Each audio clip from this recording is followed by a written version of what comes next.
आपने कभी सांप और नेवले की लड़ाई तो देखी होगी। सांप और नेवले की लड़ाई किस किस ने देखी है? सामने तो ना देखी होगी, टीवी पर देखी होगी। सामने भी देखी है? बताओ कौन जीतता है? जहरीला कौन होता है? मैया, जहरीला कौन होता है? जीतता कौन है? जबकि नेवले में ज्यादा जहर नहीं होता, ज्यादा जहरीला सांप है। सांप आकार में बड़ा भी है, लंबाई तो सांप की ज्यादा है, नेवले की लंबाई कम है, पर जीत किसकी होती है? अच्छा ये बताओ, सांप भी तो नेवले को डसता है ना बार बार। जैसे ही नेवला उसके पास जाए तो सांप डसता है।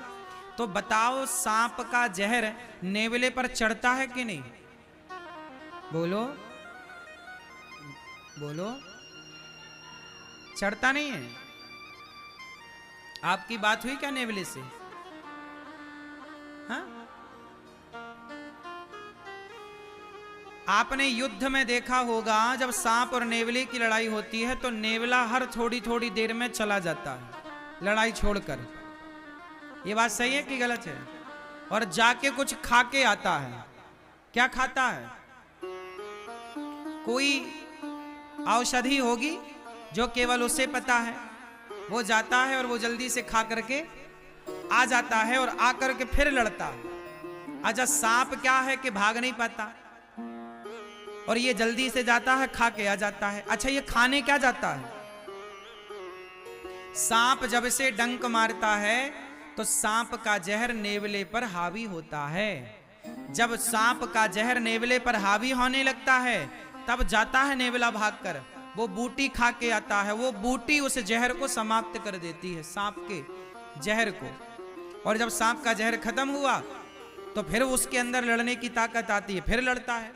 फिर देखा कि मैं हारने लगा तो फिर भाग जाता है, फिर आ जाता है बूटी खा के, फिर लड़ता है। ऐसे करते करते एक बार की लड़ाई में नेवला कभी नहीं हराता सांप को।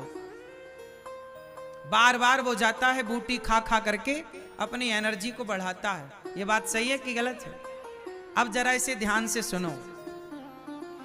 जैसे नेवला बार बार जाता है और संजीवनी वो कुछ बूटी खा के आता है और सांप को एक दिन युद्ध में हरा ही देता है, उसी तरह ये कलयुग है उस सांप की तरह। ये काम है, क्रोध है, लोभ है, हमारे भीतर तमाम बुराइयां वो सांप की तरह डंक मार रही हैं। जब काम डंक मारता है ना तब आदमी कामी होकर के अंधा हो जाता है, जिसे कहते हैं कामांध। कामी व्यक्ति अंधा हो जाता है, हाँ या ना?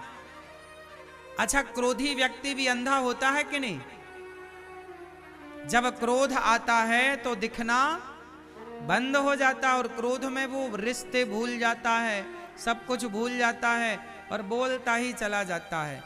तो जैसे काम व्यक्ति को अंधा बना देता है, क्रोध व्यक्ति को अंधा बना देता है, हाँ या ना? लोभ व्यक्ति को अंधा बना देता है। लोभ अंधा बना देता है, तभी तो लोभ के वशीभूत लोग पैसे लेकर के मार तक डालते हैं। नहीं मार डालते? अब छोटे छोटे बच्चों का भी लोग किडनैप कर लेते हैं, अपहरण कर लेते हैं, पैसे की फिरौती मांगते हैं, नहीं देने पर बच्चों को मार देते हैं। बच्चे से उनकी क्या दुश्मनी थी? वो अंधे हो गए, उन्हें ये भी नजर नहीं आया कि ये बच्चा है, ये रो रहा है। अंधे हो गए। किसने अंधा कर दिया? बोलो बोलो।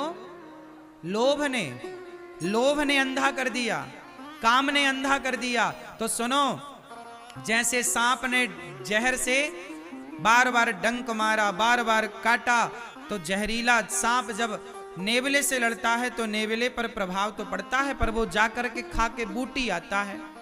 वरना नेवला मर जाए, सांप जीत जाए, यदि बूटी ना खाए तो। उसी तरह संसार की काम, क्रोध, लोभ की बुराइयां आपको रोज डस रही हैं, हाँ या ना? आपको क्या कर रही हैं रोज? बोलो।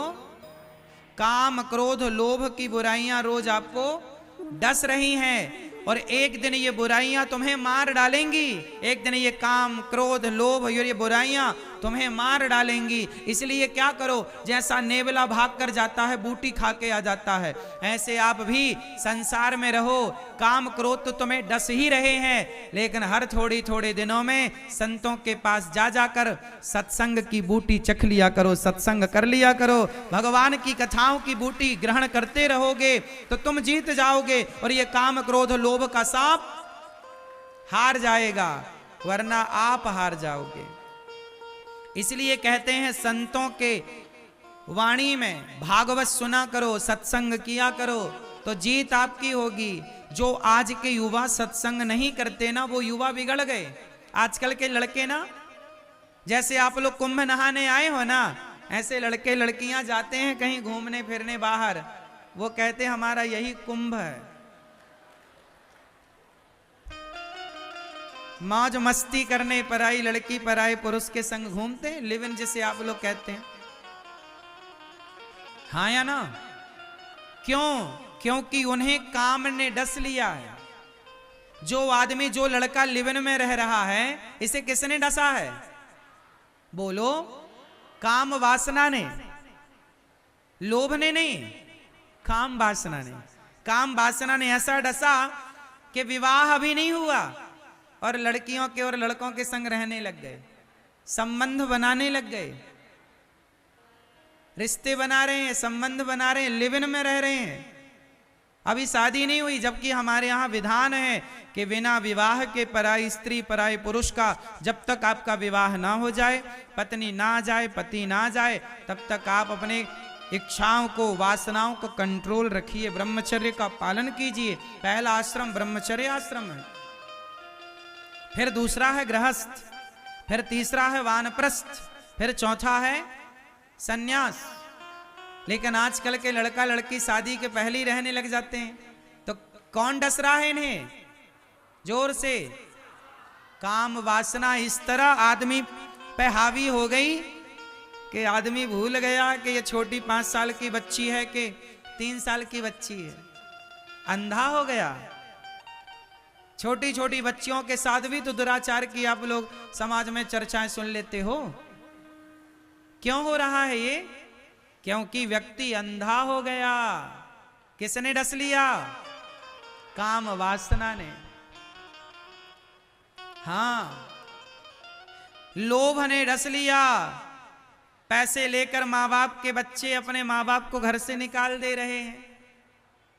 पैसा है माँ बाप के पास तो बच्चे सेवा करते हैं माँ बाप की, पैसा नहीं तो माँ बाप को लोग वृद्धाश्रम छोड़ आते हैं। तो लोभ ने डस लिया ना साहब। तो सुनो, आपको भी ये काम, ये क्रोध, ये लोभ डसने के लिए खड़े हैं।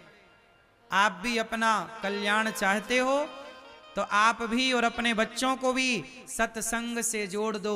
मैं गारंटी लेता हूं कि आप रोज सत्संग करेंगे, भले 1 घड़ी, आधे घड़ी, आधे की बुनियाद, 1 घड़ी मतलब 24 मिनट, आधे घड़ी मतलब 12, आधे की बुनियाद मतलब 6 मिनट।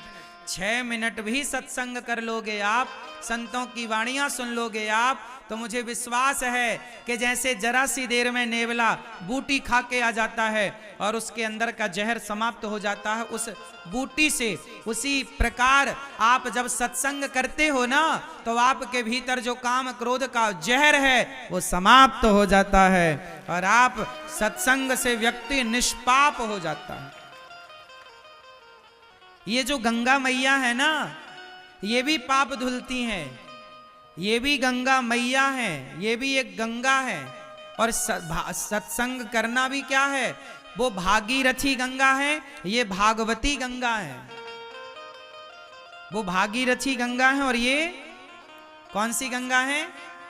भागवती। इसलिए भागीरथी गंगा में स्नान करना है, पर भागवती गंगा मतलब सत्संग की गंगा में। किस गंगा में? सत्संग की गंगा में डुबकी लगाओगे तो तुम्हारे भीतर जितना भी जहर है, काम का जहर, क्रोध का जहर, लोभ का जहर, बुराइयों का जहर, वो जहर इस सत्संग के जल से साफ हो जाएगा, निर्मल हो जाएगा। सारा पाप ताप संताप समाप्त हो जाएगा और व्यक्ति पापात्मा से पुण्यात्मा हो जाए। इसलिए कहते हैं ना, भागवत सुनो, सत्संग करो, तभी ना पापात्मा से पुण्यात्मा होएगा। अच्छा ये बताओ, शरीर में रोग फैल चुका है तो क्या करना पड़ेगा?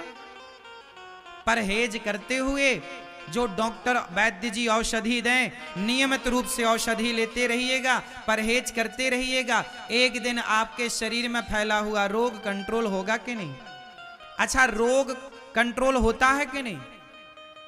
यदि इलाज ना किया जाए तो मार डालता है रोग, लेकिन दवाई समय पर कर ली जाए तो कंट्रोल भी तो होता है। उसी तरह काम वासना एक रोग है, क्रोध एक रोग है, लोभ एक रोग है। ये आप पर हावी तब हो जाते हैं जब ये तो बीमारी तो हावी हो रही है पर आपने कोई उपचार नहीं किया। क्या नहीं किया? क्या नहीं किया? उपचार नहीं किया। सत्संग करते रहिएगा, गारंटी लेता हूं काम वासना कभी तुम पर हावी नहीं हो सकती।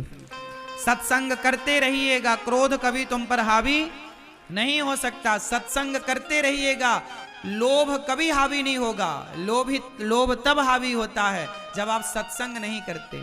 ये समाज बिगड़ कौन लोग रहे हैं? जो सत्संग करने वाले हैं, जो संतों से जुड़े हैं, जो सत्संग करते हैं, वो लोग नहीं बिगड़ रहे हैं। जो सत्संग से नहीं जुड़े वो लोग बिगड़ रहे हैं।